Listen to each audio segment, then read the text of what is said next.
देश के प्रधानमंत्री व दुनिया के ताकतवर नेताओं में से एक नरेंद्र मोदी 16 फरवरी को रेवाड़ी के एक छोटे से गांव माजरा में आ रहे हैं। यहां के लोगों ने ऐसा कुछ किया कि प्रधानमंत्री को यहां आना ही पड़ा। यह संभव हो पाया है लोगों के लंबे संघर्ष व माजरा गांव के ग्रामीणों के पुरुषार्थ के कारण। इन लोगों के ने बिना सरकार के दबाव के खुद की 1-2 एकड़ नहीं बल्कि पूरी 210 एकड़ ज़मीन एम्स के लिए देने का काम किया। एक समय असंभव सा लग रहा एम्स का काम और एम्स का भविष्य इसी ज़मीन पर टिका हुआ था।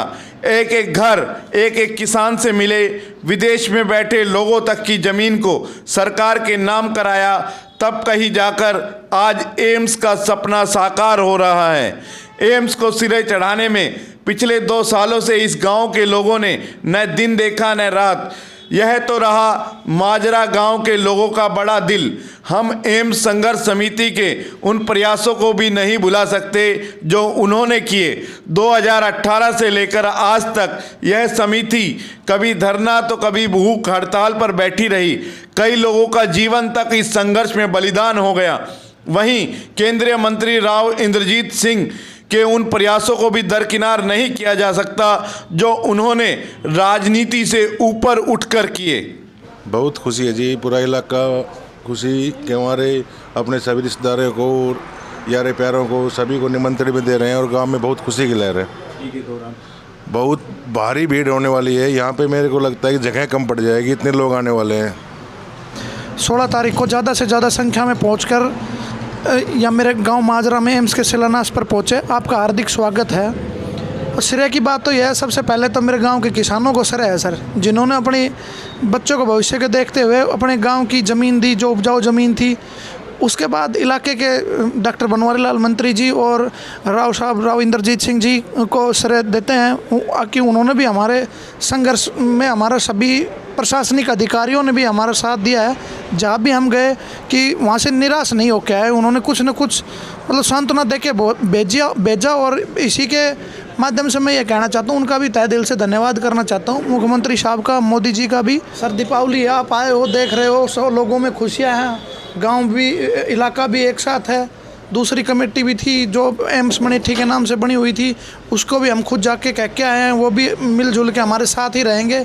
सभी इलाका मिलजुल के यही है, सरकार के साथ रहेगा आगे आने वाले समय में भी। धन्यवाद। पूरे क्षेत्र को धन्यवाद देना चाहता हूँ। उनकी जो आसें थी वो अभी साकार होने जा रही हैं और मेरे किसानों का भी मैं पुनः धन्यवाद देना चाहता हूँ आपके माध्यम से, जो इन्होंने मेरी बहुत मदद की और समय समय पर जब भी मैं किसान के पास गया हूँ और अपने हित की जो ज़मीन बनती थी उसमें श्रेय दिया है और सभी ने आशा नहीं सहयोग भी किया है।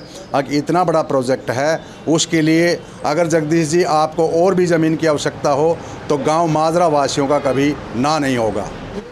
ऐसा है जी, इसमें लगभग क्या 533 वासिका मेरे पास हैं जो रजिस्ट्रियाँ हुई हैं, जिसमें बच्चे 10 हैं वो भी इसी में जुड़े हुए हैं, विदेश में 4 थे वो भी इसी में जुड़े हुए हैं, और उसके बाद एक कोमा में वो भी इसी में जुड़ा हुआ है, और एक ब्लाइंड है वो भी इसी में जुड़ा हुआ है। उन्होंने मेरा सहयोग किया है। और विदेशी में जो विदेश में बसे हुए थे या ड्यूटी कर रहे थे, उन्होंने GPA के माध्यम से और छुट्टी स्पेशल लेके भी यहाँ आके अपनी रजिस्ट्रियाँ प्रक्रिया पूरी करवाई है। देखो जी, 2015 में इसकी घोषणा हुई थी बाउल की रैली में, और 2018 तक किसी ने भी इसकी तिथि नहीं पूछी। और आप जैसे किसी प्रगतिशील पत्रकार ने 2018 में सितंबर में जब मुख्यमंत्री जी मसाणी आए तो उन्होंने सवाल पूछा कि उस घोषणा का क्या हुआ जो मणिठी में एम्स बनाने की थी। तो मंत्री जी ने स्पष्ट शब्दों में कहा कि अति उत्साह में वो घोषणा कर दी गई थी, हमारा कोई इरादा नहीं है। तब ये बात आने के बाद एम्स संघर्ष समिति का गठन हुआ और 127 दिन तक लगातार आंदोलन चलाया, पैदल यात्रा की, वहाँ से कुंड से और रेवाड़ी तक, गिरफ्तारियाँ दी, जंतर मंतर पर गए, बहुत तरह के आंदोलन किए। फिर जाकर के सरकार ने आंदोलन के दबाव में ये घोषणा करनी पड़ी कि मनिट्ठी में एम्स बनेगी। 200 एकड़ ज़मीन उनको पंचायत ने फ्री ऑफ कॉस्ट दे दी। ज़मीन देने के बाद फिर चुनाव लड़ लिए। चुनाव लड़ने के बाद फिर कहा कि अरावली है। हमने कहा अरावली नहीं, आज भी अरावली नहीं है वो, तो और यहाँ एम्स नहीं बनेगी, ज़मीन लाओ। फिर माजरा के बहादुर किसानों ने एम्स संघर्ष समिति के प्रयास से अपनी ज़मीन दी।